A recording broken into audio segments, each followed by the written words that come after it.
¿Qué tal? ¿Cómo están? Muy buenas tardes para todos. Buenas tardes. Bueno, ¿qué primer análisis hace usted respecto de todo lo que ha venido escuchando en medio de la gira, lo que dijo en el avión y la situación por la que estamos atravesando en este momento los argentinos en materia política y en materia económica? Sí, en Argentina nadie se aburre y eso no necesariamente es bueno, ¿no? Lo cierto es que la dinámica política que se ha establecido en nuestro país en el último tiempo implica que aún la subida al avión de un presidente puede generar noticias políticas relacionadas con un proceso de polarización que es muy fuerte desde hace ya mucho tiempo, que ha cambiado de eje. Ahora Milei alienta ese proceso de polarización de manera permanente a partir de su discurso, pero lo cierto es que en estos casos a veces gana, a veces pierde. Lo que ha sucedido en esta última etapa, sobre todo con la ley Ómnibus, ha sido de un impacto muy importante para el gobierno, aún a pesar de que hay que decirlo, esta fue su mejor semana en política internacional, no una de las peores en política nacional y la mejor en política internacional, cerrando una gira que le da un sentido de relato a nivel internacional que entiendo que todavía en la Argentina no tiene. Creo que el desafío de Milei es encontrar un espacio prospectivo de la Argentina donde él puede ofrecer, cosa que todavía no logra, algún futuro que vaya más allá del sufrimiento de corto plazo. Ahora, Maximiliano, buenas tardes, Ezequiel Orlando. Esto prometer más motosierra, ¿no? Más nafta para seguir con la motosierra. ¿Le suma adentro de Argentina, que era parte del análisis que hacía, ¿no? ¿Le suma para los sectores que lo votaron? Bueno, quizás sí, pero para todos, para los que están mal en este momento, para los que tienen necesidades en este momento, ¿esas declaraciones le sirven o le restan o no hacen efecto? En principio sirven únicamente para consolidar aquel núcleo duro de Milei que no supera el 30% de aquellos que lo apoyaron en casi todas las instancias electorales y que se identificaron con ese discurso. El problema es que ese 30% no le alcanza para obtener las mayorías que necesita, ni en términos de opinión pública, que mantiene un nivel de imagen positiva, pero entiendo que este tipo de declaraciones no le suman, no puede crecer desde ahí, no tiene para dónde crecer desde ahí. Y por otro lado, también en alguna medida, lo que hace es poner a toda la política del otro lado. Y lo cierto es que en espacios parlamentarios, tratar de dividir es una máxima casi de cualquier oficialismo, lo que me parece que está haciendo Milei, creo que ese es su principal error en esta etapa, es amontonar a toda la oposición dialoguista con la oposición más radical del peronismo, ponerlos del otro lado y confrontar con ellos. En términos de relatos les resulta útil, el tema es que tiene que gobernar. Y para gobernar Maximiliano, perdóname que te interrumpa. Disculpame, ¿qué tal? Buenas tardes. ¿Por cuánto tiempo le puede dar? Le puede dar por los 4 años. Ahora, también puede haber de alguna manera cismas frente a esto, ¿no? Porque la creencia de un líder político de creerse omnipotente siempre lo lleva al error. Ya está en la tragedia griega eso escrito, ¿no? Sí, a ver, en principio la paciencia del ciudadano argentino es bastante limitada en esta etapa.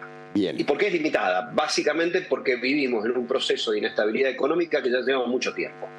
Eso genera que los niveles de tolerancia disminuyan, ha sucedido anteriormente, sucede en otros lugares y sucede también en la Argentina, con lo cual el plazo para que Javier Milei comience a dar algunas respuestas a aquellas necesidades ciudadanas, y me refiero básicamente y mínimamente a una caída del índice inflacionario, se sitúa en el otoño.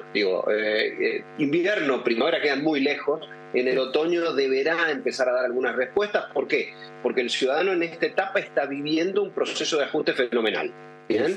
Venía de un proceso de ajuste previo, vive un proceso de ajuste fenomenal, y lo que uno debe tener hacia adelante, cualquier ciudadanía debe tener hacia adelante, es un para qué. Esto es la zanahoria a un tiempo no demasiado largo que me permite dar sentido a aquel sufrimiento que tengo en este momento. Me parece que lo que está tratando Milei en esta etapa es de construir un enemigo, de construir un rival político contra el cual hay que pelear, una narrativa que puede ser bastante sólida en algún sentido, pero el problema que tiene es la incapacidad que tiene, al menos aún, al menos por ahora, de mostrar cuál es la luz al final del túnel. Creo que la primavera queda muy lejos, el otoño será un momento para empezar a dar los primeros resultados.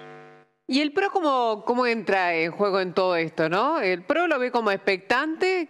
¿Qué es lo que siente respecto de este accionar de Milei? ¿Le sirve que Milei se haya debilitado? ¿Cree que es factible una alianza entre La Libertad Avanza y el PRO? Yo creo que es necesario en términos de gobernabilidad. Sobre todo para Milei, pero también para el PRO, que está con un pie adentro y con un pie fuera del gobierno. Pero lo cierto es que lo que ha sucedido en estas últimas semanas ha mostrado cuáles son los límites de construcción de un gobierno que nace débil en términos legislativos.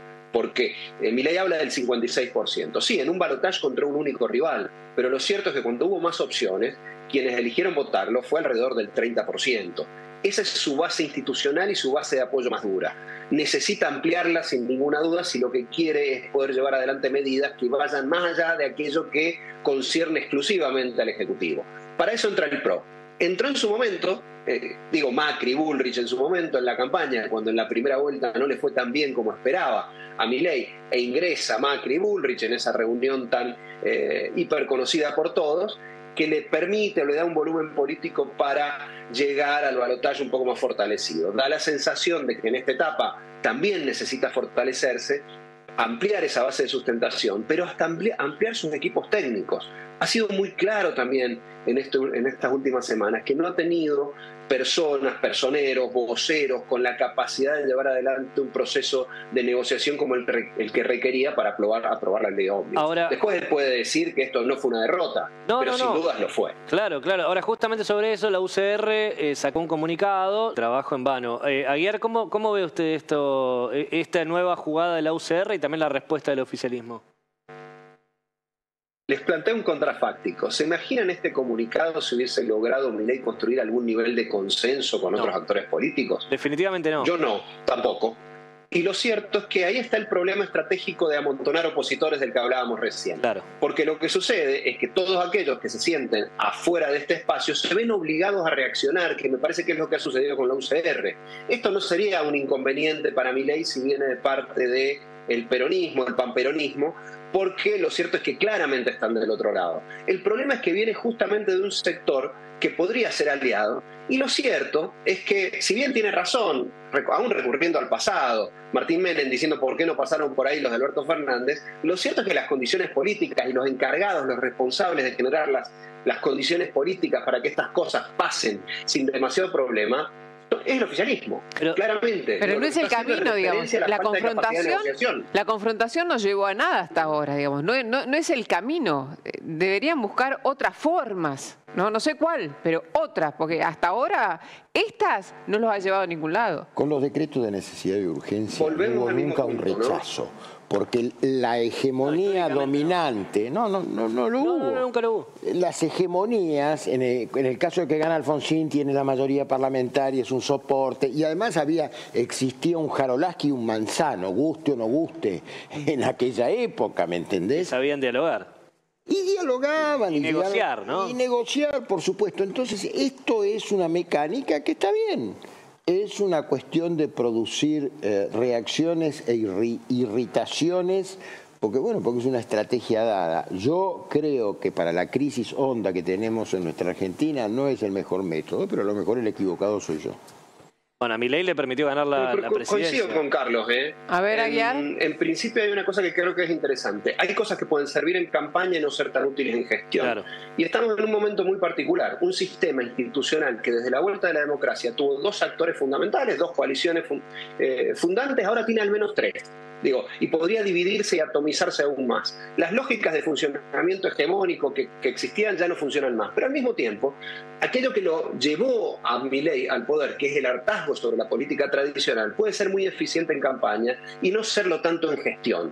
Me parece que eso deberá entender Milei y su equipo, que en la gestión va a requerir la construcción de consensos, aunque uno juegue de malo, no puede creérselo. Entonces da la sensación de que necesita algunos avesados, ya lo dijo Pichetto, el viejo lobo de mar, Pichetto hace un tiempo, necesita algunos avesados lobos de mar que sean capaces de llevar a cabo las negociaciones necesarias para poder gobernar. Porque lo cierto es que por este camino de confrontación que planteaba Carlos, va a ir al choque 50 veces, pero el problema es que va a poder avanzar poco. Y si lo que verdaderamente quiere es avanzar, más que construir únicamente un relato que puede ser útil en términos internacionales, pero inútil acá, deberá construir consensos básicos, sobre todo con aquellos que pasó inicialmente con el radicalismo, que tendrían hasta interés en construir acuerdos. Los gobernadores, claro, les quita incentivo docente, les quita incentivos al transporte, y lo cierto es que los gobernadores no tienen ningún motivo para aprobar aquello que Milei plantea. ¿Lo tendrán en el futuro? Por este camino parece difícil. Clarísimo, ¿eh? Sí, Maximiliano Aguiar, bueno, gracias por este contacto con Extra Noticias. Muchas gracias por todo su análisis. Gracias. Un gustazo hablar con ustedes. Un abrazo. Igualmente.